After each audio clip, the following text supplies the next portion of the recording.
पिछली क्लास में आप लोग को एक क्वेश्चन दिया गया था होमवर्क में, हमें नंबर ऑफ इमेज फाइंड करना था कॉम्बिनेशन ऑफ मिरर से। अपने पास टोटल 3 मिरर थे, ये प्लेन मिरर है और ये जो मैं बना रहा हूँ शाइनिंग सरफेस किसका लेपिंग होता है? ये सिल्वर नाइट्रेट का होता है। बताओ भाई मेरे, किसका होता है? ठीक, ये मिरर M1 है, ये मिरर M2 है और ये मिरर क्या है? M3 है। क्वेश्चन में ये बोला गया था कि ये तीनों मिरर जो है इनके बीच का जो एंगल है 60 डिग्री, मतलब ये इक्विलेटरल एंगल जैसा कुछ बिहेव कर रहा है। ठीक, और अब यहाँ कहीं ऑब्जेक्ट अगर रखा हुआ है तो इस ऑब्जेक्ट की वजह से टोटल नंबर ऑफ इमेज कितने बनेंगे, ये क्वेश्चन हमसे पूछा था। तो हमने नंबर ऑफ इमेज का एक फार्मूला पढ़ा रखा है। नंबर ऑफ इमेज फाइंड करने का जो फार्मूला अपने पास है वो ये था, क्या था? 360 अपान में थीटा माइनस का 1। ये थीटा क्या था? Angle between mirror. चलिए, तो अब देखिए हम कॉम्बिनेशन से पहले सीखेंगे। किससे सीखेंगे? कॉम्बिनेशन से। इन दोनों कॉम्बिनेशन से अगर देखा जाए तो थीटा की वैल्यू कितनी है? 60 डिग्री है।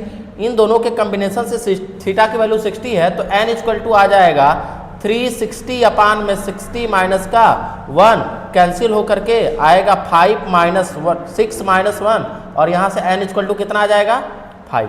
सिमिलरली यहाँ भी थीटा कितना है? 60 डिग्री। तो यहाँ से भी नंबर ऑफ इमेज कितने आएंगे इन दोनों के कॉम्बिनेशन से? 5। 5 यहाँ से आए और 5 यहाँ से आए और इन दोनों के कॉम्बिनेशन से कितने आए? तो टोटल नंबर ऑफ इमेज कितने हुए?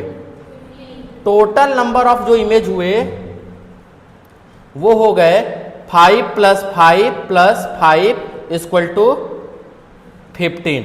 लेकिन ये भी अभी सही आंसर नहीं है। इसलिए नहीं सही आंसर है कि इसमें से इन दोनों के कॉम्बिनेशन से जो एक इमेज बना है, यहाँ पे इन दोनों के कॉम्बिनेशन से जो एक इमेज बना हुआ है वो इन दोनों के कॉम्बिनेशन वाला ओवरलैप करेगा। देखिए मैं फिर से डायग्राम बना के आपको समझा रहा हूँ। जैसे सपोज करिए इन दोनों के कॉम्बिनेशन से मान लीजिए यहाँ एक इमेज बना है, तो यही वाला मिरर इस वाले मिरर के साथ भी तो ज्वाइंट है। तो इन दोनों के कॉम्बिनेशन से एक यहाँ जो बना होगा ये दोनों ओवरलैप करेगा। मतलब 3 ऐसे इमेज इसमें पाए जाएंगे जो कि एक दूसरे के ऊपर बने हैं और उसको हम काउंट 2 बार किए हैं। तो एक बार तो माइनस ही करना पड़ेगा ना। जैसे एक ही जगह के इमेज को हम 2 बार काउंट कर लिए हैं, एक बार इन दोनों के कॉम्बिनेशन से, एक बार इन दोनों के कॉम्बिनेशन से, लेकिन वो है एक ही इमेज। तो यहां से माइनस कितना करेंगे हम? 3। कितना माइनस कर देंगे? तो फाइनल आंसर आएगा 12। फाइनल आंसर क्या आ जाएगा? 12।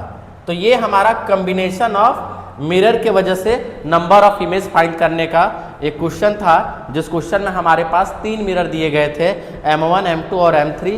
तीनों को 60 डिग्री एंगल पर कंबाइन करके रखा गया था। तो हम ये देखें कि उससे टोटल नंबर ऑफ इमेज कितने मिलेंगे हमको? 12 मिलेंगे।